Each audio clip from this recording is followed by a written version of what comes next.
I'm here today with Shane Claiborne. Shane is a prominent speaker, activist, and best-selling author, and I have to say he's just a really great guy. Shane worked with Mother Teresa in Calcutta, founded The Simple Way in Philadelphia, and heads up Red Letter Christians, a movement of folks who are committed to living as if Jesus meant the things he said. Shane's written several books, including Jesus for President, Red Letter Revolution, and Common Prayer, and done all kinds of amazing, wonderful things in various parts of the world. So I won't try to go into all of that in great detail, but it's really an honor and a pleasure to have Shane here with us today. So Shane, thank you for joining us. Yeah, buddy, good to be with you. You're making me question myself though, because there's that place where Jesus says, "Woe to you when people speak well of you." That's how they talked about the false prophets. So, but no, that's really kind of you. It's good to be with you again, Brian. Yeah, well, I don't think you have to worry about it. So maybe just to start, maybe you can just kind of catch us up with what's new in your world, how things have been going. Wow. Well, we're doing all right. We're holding up pretty well.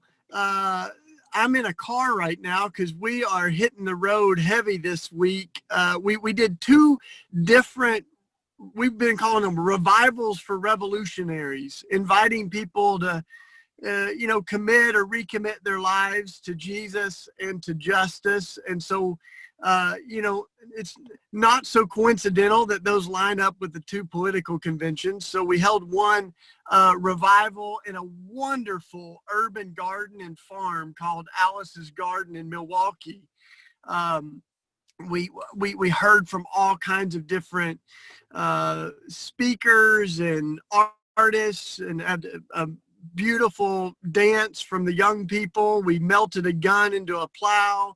And so that was, I think it was powerful to see the contrast of all these wonderful groups working in their neighborhoods around gun violence and racial justice and inclusion of LGBTQ folks and all these different things. And, the folks that are in these conventions that are forming policies that affect everyday lives. And I think it was powerful, to have our feet on the ground in Milwaukee.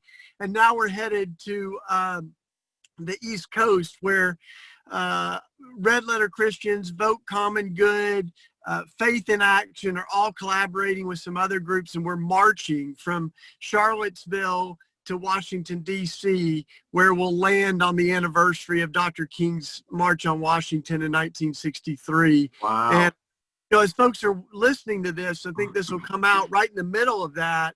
And every night we're having our second revival, which coincides with the Republican convention. So for 4 nights, we've got speakers that are going to be bringing some prophetic fire. It's going to be a powerful thing. So those are every night at 7:00 from the 24th to the 27th of August here.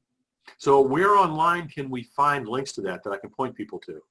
Yeah, it's all on my social media, and it's at redletterchristians.org. So okay. The 4 nights of that revival, just so you and others know, Brian, is Dr. King talked about the triplets of evil in America, and he named those as racism, materialism, and militarism, and that those 3 triplets kind of connect in a cocktail of injustice. And so our first 3 nights revolve around those. The first is racism and white supremacy. Reverend Otis Moss and Leslie Callahan will be with us. And the second night is around poverty and inequality and materialism. And Reverend Barber, Liz Theo Harris, Simone Campbell, propaganda. We got some great, folks that night. Then the third night around the culture of violence and militarism, Lisa Sharon Harper's holding a panel with a beautiful group of voices. And then the last night, this is wild, is we have 7 women preachers, womanist preachers, Black women preachers that are going to cast a vision for the beloved community. So that's just how it all took shape. And I'm not sure if we intentionally knew what a contrast those women will be with the kind of culture of the GOP, but it's going to be a powerful night. So hopefully folks can join us. That's fantastic. What a lineup, and congratulations on pulling that together, especially despite COVID and everything, the restrictions that we have. Yeah, and these will all be digital, although our march is physical. I mean, we're actually marching about 130 miles, but we'll be doing that, very, very cautiously with masks and sanitizer and social distance. But, this is a time that I think we've got to raise our voices in any way that we can. It sure feels like a critical crossroads in the history of our country. So we don't want to look back and wish we had done more, So we're Yes, going to exactly. I couldn't agree with you more, Shane. And thank you so much for doing all that good work. It's just amazing. And I really respect you highly for doing that. So Yeah. maybe just to kind of dive into things, could you reflect a little bit about the state of the country as you see it right now? Well, I think that it's been said and can't be said enough that Donald Trump didn't change America. He revealed America. He surfaced some things that were maybe a little beneath the surface. And I think what we're seeing is really alarming, that we see, a rise in white supremacy. We see, on the other hand, we see some beautiful, courageous, fearless folks all over our country in the streets crying out, we can't breathe, calling out for a rethinking of policing. And so, it's no coincidence that this came on the back of the first Black president, and far too many lives that have been taken by police, and recently George Floyd and Breonna Taylor. So I think we have this kind of racial justice reckoning that we're working with. And I heard one of the legends of the civil rights movement sort of say we need to talk about not just the civil rights movement, but civil rights movements, because there's this ongoing, every generation kind of has its revolution that it needs to participate in. So kind of feels like that's where we're at. And I think in the middle of that, there are white folks that some of whom are really clamoring for the way things used to be. And this fear and fragility as the demographics of America and of the church change. And so, some have called that a white lash, a backlash of around that, when people are saying make America great again, I think it's very clear that many of them mean make America white again. That this is a very much about, I think, who we are as a country. And we know who Donald Trump is. But I think the question is, who are we? And that's really the test that this election will hold a mirror up to our country, I think. I mean, I couldn't agree with you more. I mean, I know personally, I was really surprised when it turned out to be as big a percentage of the population as it is, that feels that way. Well, it's not only that, Brian, but for you and I think it's not just a political crisis.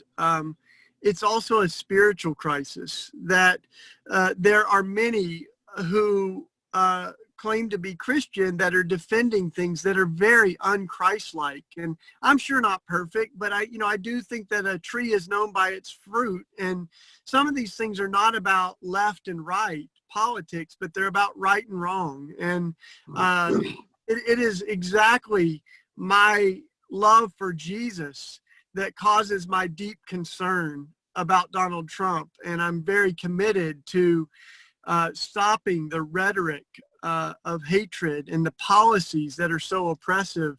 And I don't do that in a partisan way. There's plenty of things that I would critique in the Democratic Party. I think both parties have some major blind spots, like military spending, that as a Christian, I'm deeply move to try to rethink our military budget and move resources towards things that are life-giving rather than, life-taking. So, but that's why we've held these revivals alongside both political conventions, because we want to center Jesus. We want to center the voices that have been really impacted by these policies. And so these are not just issues to debate. Immigrants are neighbors that we're called to love as we love ourselves. As scripture says, we're to welcome the immigrant or the foreigner as if they were our own flesh and blood, our own family. And Jesus takes it even further to say, when you welcome the stranger, you welcome me. So it couldn't be more clear than that really what is at stake in our country is also the reputation of our faith. And the question of what are the priorities of Christians. And we often talk about the 81% in the last election that supported Trump. And my friend Daniel Dietrich, who's here on the march with us, he wrote a song called Hymn to the 81%, really grieving that the same people that led us, many of us, to Jesus have led us to Donald Trump and to policies that betray Jesus almost every day. So he wrote that song, but what's also troubling is the newest study that shows that it's almost that same amount of white evangelical Christians who continue to stand by Donald Trump. So I do think that that's aging out, and there's many people who don't want to identify as evangelical because of that. There's a whole generation of young people that are longing for a Christianity that looks like Jesus again, and many of them are rejecting this kind of toxic American nationalism that's camouflaging itself as Christianity, but it really doesn't look like Jesus at all. So I often say, when people tell me that they've rejected Christianity, I ask them to describe the Christianity that they've rejected.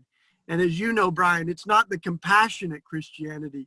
It's the Trump evangelicalism that is so riddled with racism and misogyny and a concern for the rich and not the poor. And so all these things that we see kind of upside down from the world that Jesus cast for us. So, well, no wonder they're rejecting it.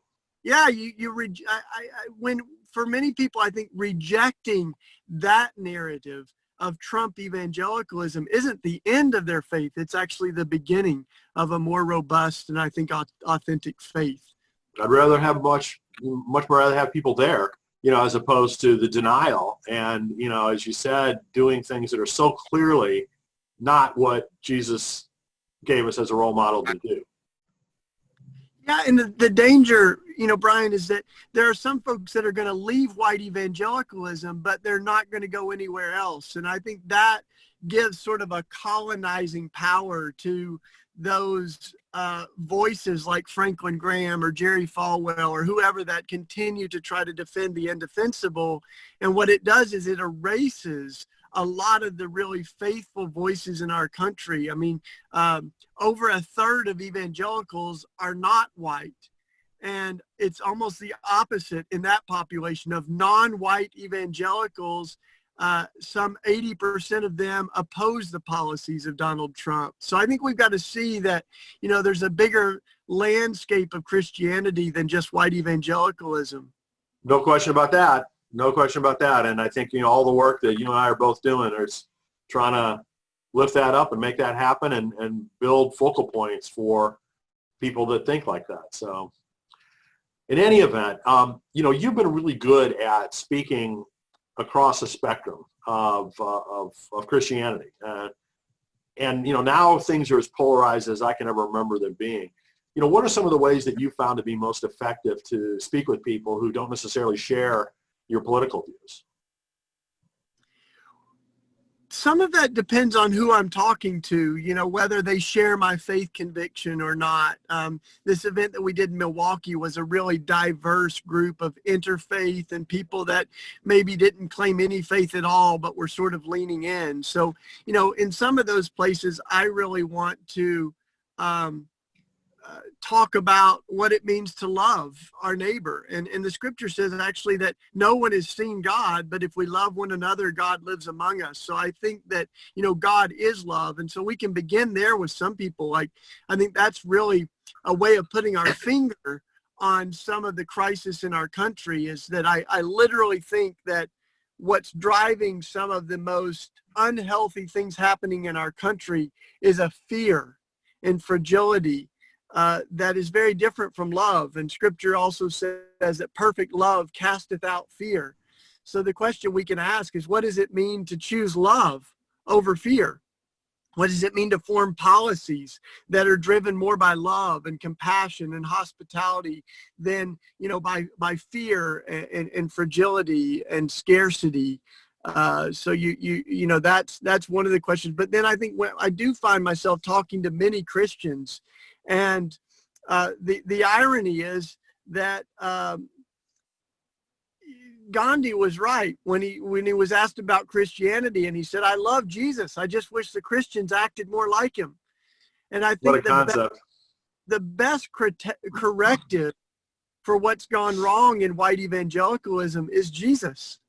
And we can look to Jesus, the Sermon on the Mount, the Beatitudes, and literally you see Jesus blessing the poor, the meek, the merciful, the peacemakers, the very people that this administration is cursing and squashing. And so I think that's, you know, we need to center Jesus. And as Reverend Barber says, when we take our eyes off of Jesus, we end up talking about things Jesus did not talk much about. And we don't talk about the things that Jesus talked a whole lot about. And Jesus talked a whole lot about the poor and the marginalized, and his harshest words, like brood of vipers, were for the religious, self-righteous folks whose religion was hurtful and exclusive and a heavy burden for people to bear. So I think that's where we take our cues from Jesus. And I mean, that's the thing is, as we've invited Franklin Graham and Jerry Falwell and some of the other kind of religious pundits that are defending Trump, we've said, let's actually have a conversation about how Jesus informs the way that we're thinking about politics in our country right now. And we haven't had them respond to that. And I think some of that is because it's very difficult to reconcile our loyalty to Jesus with a loyalty to Trump. And that's why, you know, I don't endorse candidates. I see my allegiances to Jesus. And I want to invite candidates and policies to resonate with those core values that I see Jesus talking about: nonviolence, concern for the poor, welcoming the stranger, you know, those things, caring for the sick. And so, you know, things like adequate health care and good education. How do we make sure that everybody has access to those, not just the people that can afford it? So I think those are great conversations. And to me, those are, you know, they transcend partisan politics. And so that, you know, that's how I find a way forward in some of the conversations. And I think that's what the early church was doing, is when they said Jesus is Lord, they were saying Caesar is not. You know, their ultimate hope was not just in politicians, it was in Jesus, but it was also Jesus that was profoundly confronting the power structures that were hurting people in his day. So I just can't forget this interview where Jerry Falwell was asked, how do you reconcile your loyalty to Jesus and to Trump? And he literally said, and I've watched it so many times to make sure I didn't misquote him. He said, I do not look to Jesus when it comes to shaping my political beliefs. And yeah, this is the president of, former president now, perhaps one of the largest evangelical schools in the country. So I don't know how any Christian can hang with that idea that we don't look to Jesus when it comes to, anything in our life, much less our how we think about immigration policy or gun control or whatever. So, yeah. So you've been a strong advocate for several different areas of policy change. What would you say right now are like the most important changes that you'd like to see in the next 4 years? I do think that these issues are all intersectional. They relate to each other. They overlap. It's hard to, just dissect them and see them as single issues. For instance, our current practice of capital punishment and the death penalty in America is very related to our history of racism and lynching. Where lynchings were happening 100 years ago is exactly where executions are happening today. The same states that held on to slavery the longest hang on to the death penalty today. So, when it comes to policing, this is very related to our history of the subjugation of African Americans and enslaved people, slave patrols, things like that. So this, the residue of hundreds of years of racism and slavery kind of manifests itself in a lot of different ways today. But the reason that I've focused on two in particular, gun violence and the death penalty, are because the reason I focus on those is because on those two issues, Christians have been not the pro-life champions that we would hope that they are, or that we are, but we have been the obstacles to life. Christians own guns at the highest demographic in America. We're for the death penalty more than anyone else in America as a demographic. And so that's what I wanted to challenge, because I think as you kind of tear away the layers, you see some really dangerous theology that contributes to this kind of violent, even the idea that we can hold a cross in one hand and a gun in the other, I think is something that we really, even now, there's folks that are saying, we don't need a mask to protect us because God will protect us. But then in the same line, they're going to carry guns, so I think that kind of, we need to, some of that theology needs to be challenged. So I wrote, Executing Grace about the death penalty and Beating Guns about gun violence to address those. And I'm working on a book right now around a large framework for thinking about these issues that is intersectional. It's the consistent life ethic, pro-life, from womb to tomb, from the cradle to the grave, to say that every person is made in the image of God. And so we need to see that pro-life doesn't just mean pro-birth, but that we care about life before death, but we certainly care about life after death. And so I think that also is challenging to when our only paradigm for thinking is in the left and right, Democratic and Republican paradigms. So but when I look at the early church, that's exactly what they did so powerfully, is that they had this ethic of life and this commitment to challenge death in every iteration it had in their culture. So I've got a whole book Ron Sider wrote of the early Christians, just their own words, and what they had to say about abortion. And they did have a lot to say about abortion, what they had to say about the death penalty, war and militarism, and they even talked about the gladiatorial games, because that was one of the manifestations of violence in their culture. So they were so consistent that whatever is destroying life is on the wrong side of God. Wow.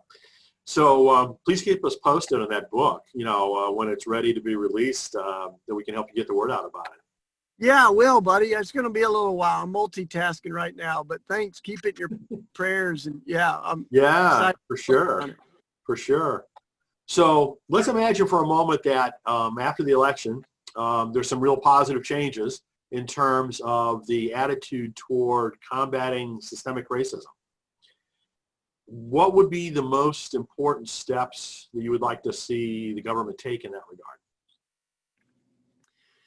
So I think it's really important that we think beyond Trump. On the one hand, it's urgently important that we do all that we can, I think, to get Trump out of office in November. But this is much bigger than Trump, and I think that's why when he's a symptom of something much bigger, and so I think as we think of the scripture in Ephesians, it says we wrestle not against flesh and blood, but against the principalities and powers. And it also says in the authorities in high places, so the spirits that want to hurt people, I think, can occupy our governmental forces. And so I think it's really important that we see that this is sort of a spiritual warfare. But we also, I think, we need to move to some real concrete changes. And like in East Tennessee, where I'm from, we still have a statue of Nathan Bedford Forrest, the first grand wizard of the KKK. This is low-hanging fruit, but that's why the statues, they're one of the most concrete examples of how we've remembered history wrong, right? We've memorialized history, often remembering the people who were on the wrong side of slavery and injustice. And, you don't set up a statue to remember 9/11 by putting up statues to the terrorists. We remember the people whose lives were lost. In Germany, you don't see statues to the Nazis. You see statues to the millions of lives that were lost, and crushed by them. So we've got to remember history better, and we can't get our future right till we get our history right. So I think some of that is like a festering wound that has been untreated for generations. But then I think we the statues are just kind of the, a literal concrete idolatry of white supremacy.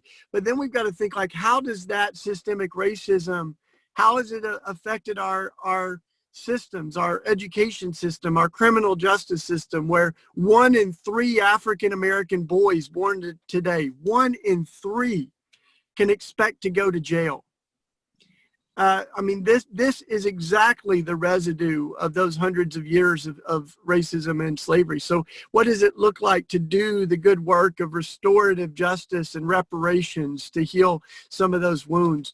I think immigration is similar. We need real concrete change on immigration. I'm very optimistic on these. I think that when it comes to gun violence, 90% of Americans, over 80% of gun owners want to see some changes, like a limit to how many rounds can be shot without reloading, high capacity weapons, military style weapons on our streets, background checks, things like that. So I think there's some no-brainers that we can do in bipartisan ways. We've got to end the death penalty. 80% of millennial Christians, 80% are against the death penalty. This is an barbaric, archaic idea that we still hold out, this notion that you can kill people to show that killing is wrong. And this administration under Trump has restarted federal executions for the first time in 17 years, and is continuing even this month to try to execute people at a federal level, even as states continue to abolish it. So I think we got to just move on from that and think, like, what is real justice? And the biblical word for justice translates both righteousness and justice connected. The best translation, I think, is restorative justice. What heals the wounds of evil and crime and violence in our world. And certainly the best way to do that is not by mirroring the violence and taking someone else's life, but by actually doing something for the victims and for the kind of core things that might lead someone to do that. So, but I think these are so intersectional. So I think the biggest thing that whoever is next in power here, what they really need to do is to listen to people on the ground. And that's, that we a lot of times I think we don't have a compassion problem, we have a proximity problem.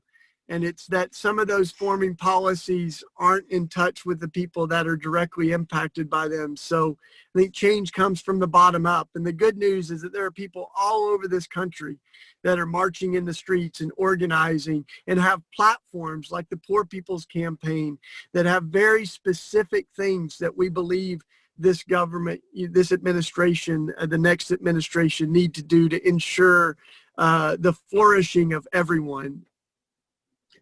Well, Shane, I know you're traveling, and I so appreciate you taking some time, in the midst of that to spend time with this interview on us. So thank you so much for that. And maybe just to close, what would you suggest for religious leaders and lay people alike to say and do between now and the election? Well, I think this is a time that we need courage. It doesn't take courage to say that slavery is wrong a generation after we ended it. It took courage to say slavery was wrong in the thick of it, And so I think we need to name some things that are wrong in our country right now, and to be as Dr. King said, the church is not meant to be the servant or the master of the state. The church is meant to be the conscience of the state. And so right now we have an opportunity to be a conscience, to elevate and amplify the voices of people who are hurting right now from the patterns and policies of our government. We've got an opportunity, I think, to reimagine America. And I look at that beautiful scripture in Romans where it says the entire creation is groaning as in the pains of childbirth. It's so interesting that that groaning is actually holds the possibility of new life. And I think we can feel and see that groaning, even the groaning, I can't breathe, that are like labor pains right now. And the wonderful activist and lawyer, Valerie Cower, she said she had this vision of kind of this dark space.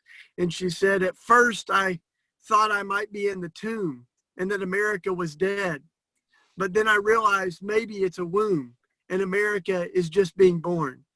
So that's my hope, is Wow. that this isn't the end of America, and it's certainly not us going back to some fantasy time where, you think of Make America Great Again, you're going like, what era of American history would Black folks like to revisit? This is not going back. It's about going forward, and it's about giving birth to a country that where we the people means all the people, as my friend Mark Charles says. So that's what we want to see. So I think it's a time of great opportunity. But when someone gives birth, I can't speak with any credibility on this, but I hear that it involves a lot of sweat and a lot of pain and a lot of tears, and it does feel like that's where we're at right now. So I think we've got to continue to labor so that we can see new life in our country. Well, that really is a positive way to end this with, maybe the thought and the hope that the country will be literally born again. Yeah, it said, when at Langston Hughes, it said, America never has been America to me, but will be. So, yeah, we'll hope that this is a country where every life can be celebrated. And until we can say unapologetically and enthusiastically, Black Lives Matter, we can't really pretend that all lives do matter. Well, Shane, thank you again so much for joining us. Thank you so much for all the wonderful work that you do. You're a role model for us all, and really appreciate you spending some time with us. You're easily impressed, but thank you for your fine. Yeah, love you, man. Keep up the great work. Thanks for all that you're doing with, to really show a narrative of Christianity that's compassionate and loving and that looks like Jesus. Appreciate you, man. Thanks so much, Shane. Take care. Okay, buddy. Talk soon. Bye-bye.